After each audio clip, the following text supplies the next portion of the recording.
Si Bumitog. So yung mga pangalan niya, yung mga Igorot name.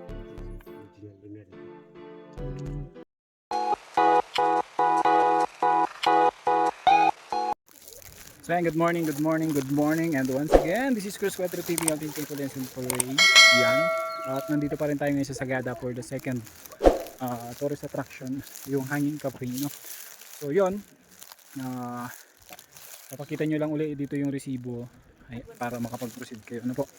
And then syempre sa mga hindi pa nakakapunta dito, unang-una yung gagawin is magpapa-register kayo sa munisipyo, sa tourist, dun sa ano nila ang tawag doon, basta doon sa munisipyo, ano. And then syempre yung bibigyan kayo doon ng orientation, i-orient kayo doon for safety purposes. Then yung mga pupuntahan yung mga tourist destination, like yung pinunta namin na Sumaging Cave, no? At saka itong pangalawa, yung Hanging Cafe. Ano ba yung cafe? Hindi ko alam. So 30 minutes na lakad para makita natin yung ano nila, yung traditional na hanging ano yun, basta yun, kaping. So tara, samahan niyo po. So, welcome back sa aming vlog. At pagkatapos nga po natin sa Sumaging Cave, kung kaya pa ng mga tulad ninyo, pwede rin po ninyong pasyalan dito sa Hanging Coffins. Pare, so pag namatay yung asawa niya dun sa kabila,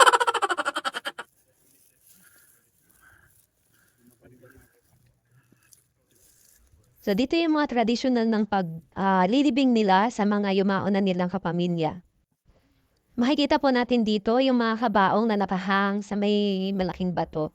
Yun po yung ginagawa nila dito kapag may yumaon na po silang mahal sa buhay. Pero bago po yun, madadaanan natin tong sementeryo dito. oh, kasama siya dun sa 44. Sa 44 ba? Oo, tama. Hmm. Hmm.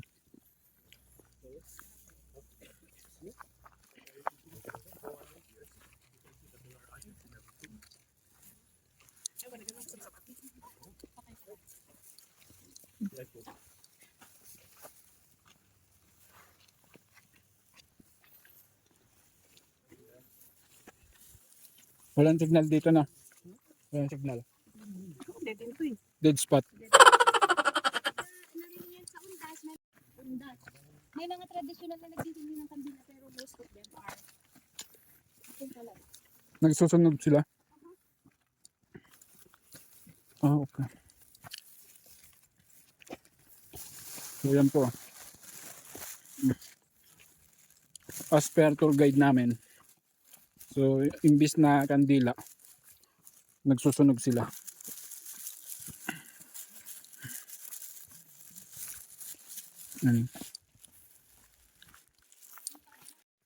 Kaya nga po gaya ng sabi ko kanina, kung kaya pa ng tuhod ninyo, dahil mahaba-haba na naman po ang lalakarin natin dito. May pababa at may pataas. So pag kaya pa po ng tuhod nyo, pwede nyo rin pong puntahan dito. Makikita nyo naman po yung nilalakaran natin dyan. Medyo malayo-layo pa po, ilang minutes din bago natin marating yung Hanging Coffins.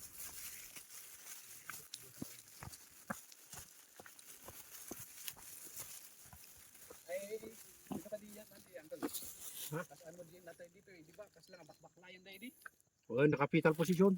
Sa bola. Ngayon. Bagkatan na kasi. Ay siya, ay bagbagkatan na. At irarararan da. Adi, yan alis na. Yung maming sangkat mo full inline daw.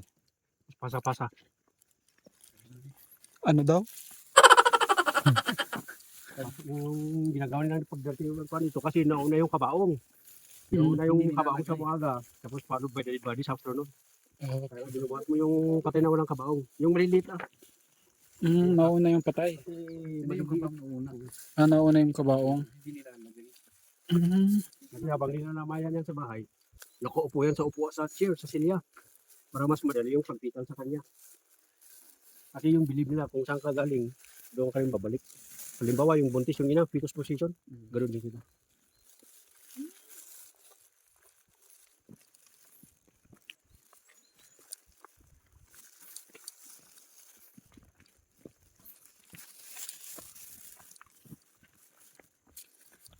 Ang galing.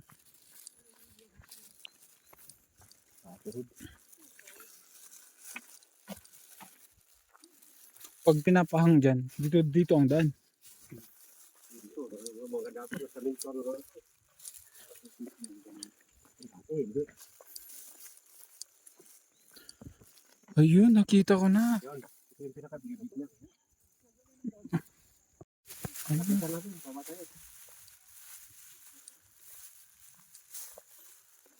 Oo. Sangadin yung tawag namin doon kapag nakaupo sila sa upuan. Sangahadel. Sangadin. So, saan ito na nakinupo.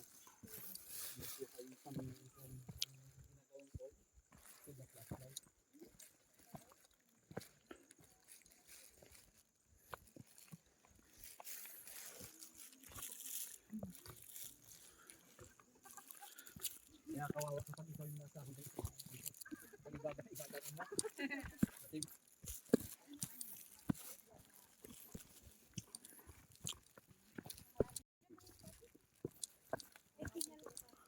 Yung paakyat, may shortcut pala dito sa kabila. Ah.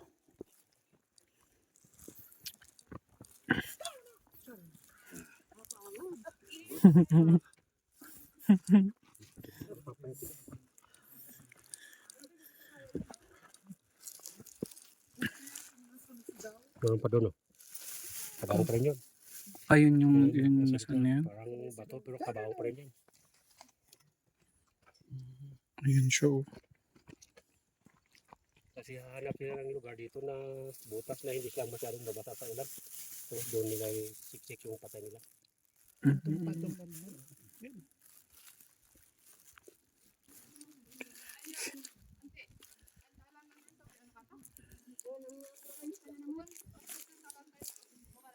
May kabaho pa rin yan pero mamaya bakit natin. Alam po. Sige, wait lang.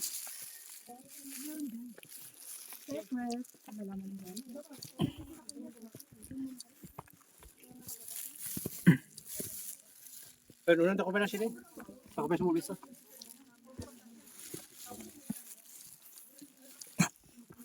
Hindi niya noon talik siya no.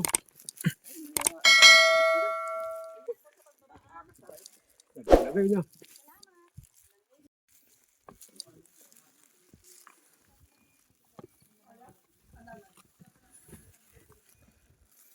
Ah, grabe siya.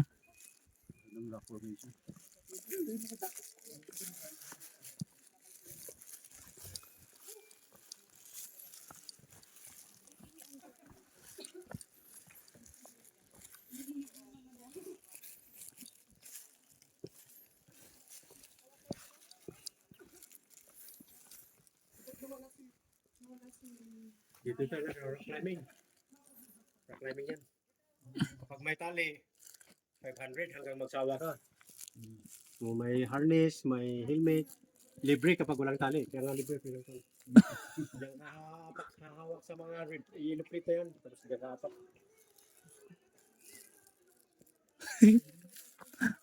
Huwag na kahit libre.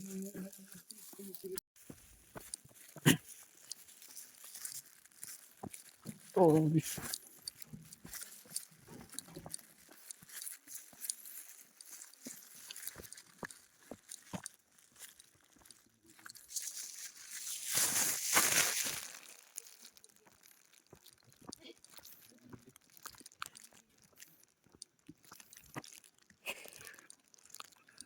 ah.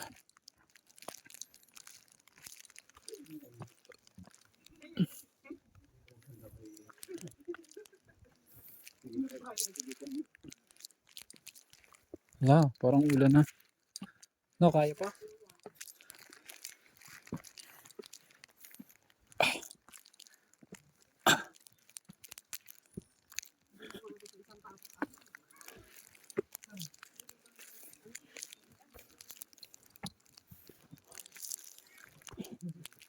Taas ko naman ng ball.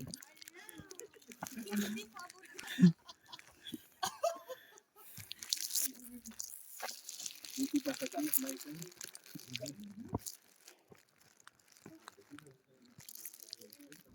Oh, shit. Yun na si Dumutog. Ayan na po, narating na rin natin ang hanging coffins dito sa Sagada. Dinarayo din po ito ng mga turista kahit na nakakapagod sa mga tataanan dahil sobrang pababa at sobrang pataas naman. Modernized na kabaong. Kasi noon, mga inukit-ukit lang, di ba? Yung nasa baba ni Sumbad na yun, tignan mo yung itsura nung ano, nung Inukit yan, kabaong niya. Inukit na Buong kahoy yan na inukit. Oo nga, buo siya. Tapos paano na naakyat dyan? Gagawa sila ng scaffolding.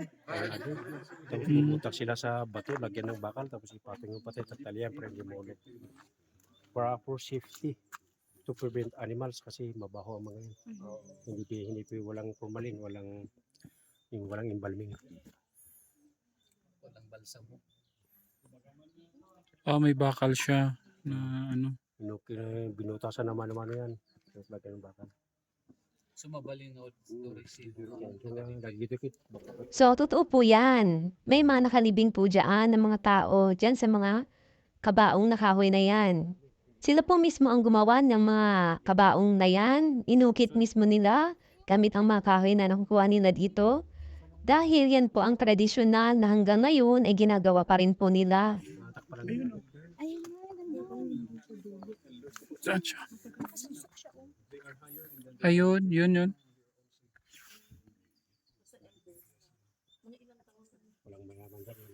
So, hinang po nila yan, mga kabaong na yan, para daw po hindi siya maabot ng mga hayop na gumagalat dito sa bundok. Na mga igurot. Dumating na yung mga Americans, tinuro paano maglibing ng cemetery. Alin dyan yung pinakamatagal niya? Actually, Basta, Ayun. hindi siya specific for igorots, specific para dito. Sa lugar mo. hindi pwede yung ibang tao dyan. Tagal ito talaga.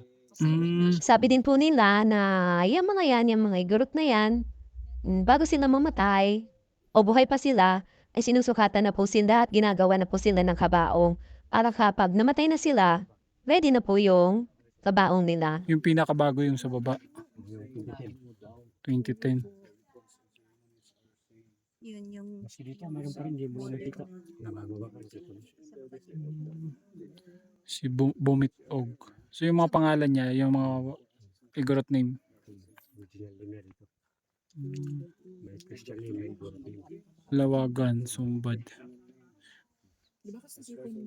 Lahat yan mga matatanda. Yan sila. Yan sila nakaupo yung patay sa bahay. Habang nilalamayan. Kaya nga parang buhay sila. Yan, mayroon pa isa dyan. Sabi po,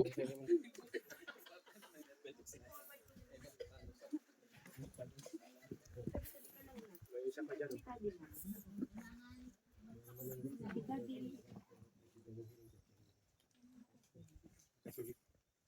nakasilip siya. Pero hindi pupunta dyan, ay bayan. Adventure dyan. Yung tayo pa Sige lang. Pasok ka. takot. Yan lang sa taas. Ayaw makuli.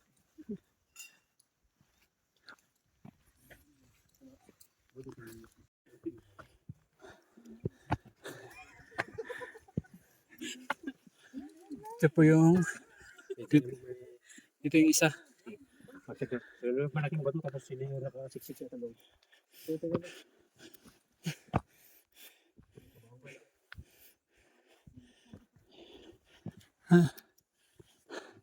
po yung mga traditional na paglilibing ng mga taga-Sagada, Mountain Province.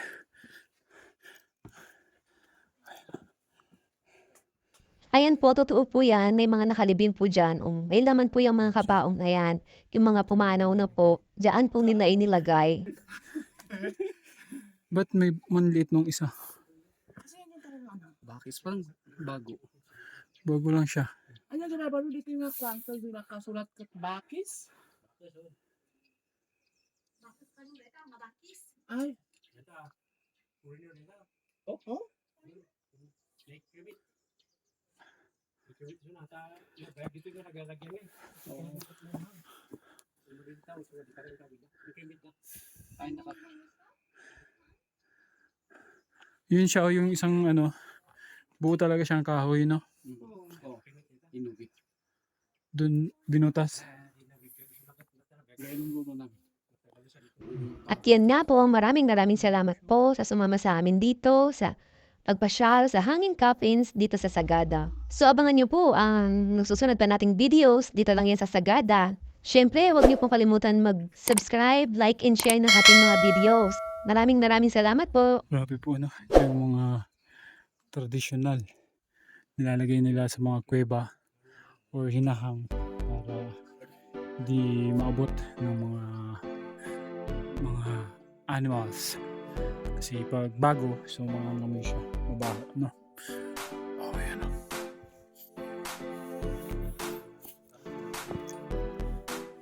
Magsama-sama, tara na at magsaya.